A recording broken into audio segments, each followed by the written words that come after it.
So let's move on to Hillary Clinton, who announced her candidacy this week, and she's been traveling across the country in a van. She's been in Iowa for the past 2 days, and she's starting to talk a little bit about what her candidacy will look like. Here's some of what she said. Unfortunately, the deck is still stacked in favor of those at the top, and we need to reshuffle the cards. I want to build the economy of tomorrow, not yesterday.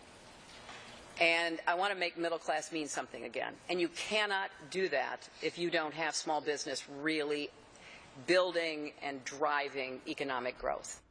All right. Quite a few things in there. What's your reaction, and how would you answer what her past has shown about how she would do those things?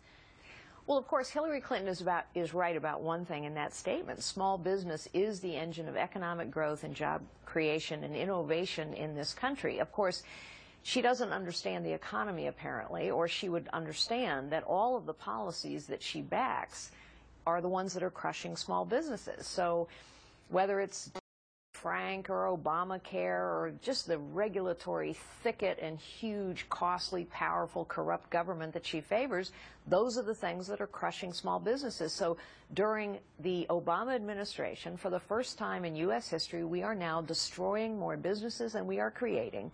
And specifically, the businesses that are being destroyed are small, family-owned, and new businesses, which are the engine of economic growth, which is why the only way to level the playing field, to protect the small instead of enriching the big, is to cut down on government size, scope, cost, complexity, and power. Yeah, well, I think there's a lot of business owners out there who would hear you say that and would say amen to that. But I guess the big question for you, if you decide to run, is how would you do that? Because people talk about doing that all the time. And I think that, you know, small businesses feel that the weight of Obamacare and the weight of the regulations that you talk about, they spend so much of their time not running their business, but pushing paperwork and compliance and making sure that they've talked to 14 different agencies before they can do anything. But what do you do to fix that problem? It's so baked in the cake. Well, you know, I think your question demonstrates the difference between management and leadership. Managers are people who do the best they can within the existing system. And you're right, this system of government we have has gotten bigger and more complicated and more powerful and more corrupt every year for 40 years.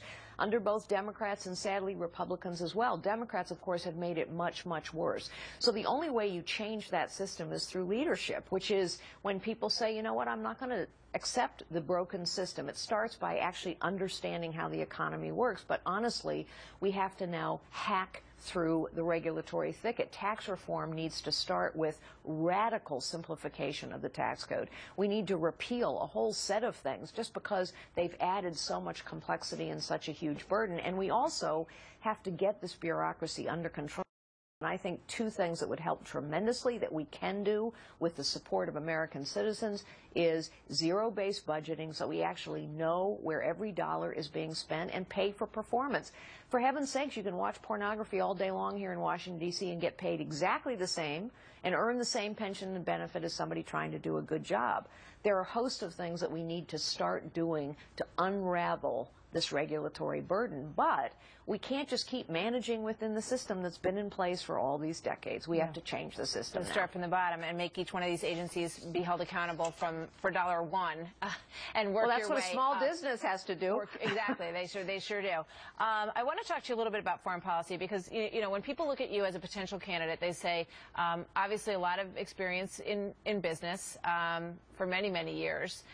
But not so much on the foreign policy front. And they're concerned because they look at what's going on in the world and they try to picture that presidential person, you know, talking to leaders in other countries and taking on ISIS and all the complexity of what's going on out there. And they wonder how somebody with your experience would be suited to that job. Well, you know, I've traveled and lived and worked in the world for 25 years. I know more world leaders on the stage today than anyone running, with the possible exception of Hillary Clinton. But unlike Hillary Clinton, I wasn't in photo ops. I was actually sitting across tables from people. I've sat across a table from Vladimir Putin. I know most of the leaders in the Middle East both the Israeli leaders as well as the Arab leaders. I have been doing business in China for 20 years. I chaired the advisory board at the Central Intelligence Agency. I served on the Defense Business Board for both Rumsfeld and Gates. Foreign policy actually isn't an abstraction to me. Of course, there's always more to learn. But I think I have a pretty good understanding of who our allies are, because I know so many of them, and who our adversaries are, because I've sat across tables from some as well.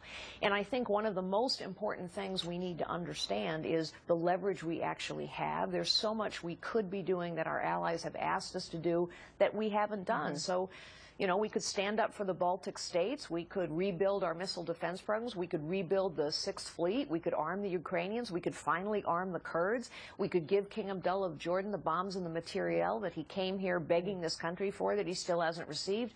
There's so many things our allies are asking us to do that we haven't done that would be helpful. And we could stop talking to Iran immediately until they submit to full, unfettered access to inspections. All right. Carly Fiorina, thank you very much. We'll see you next time. Thank you. You bet.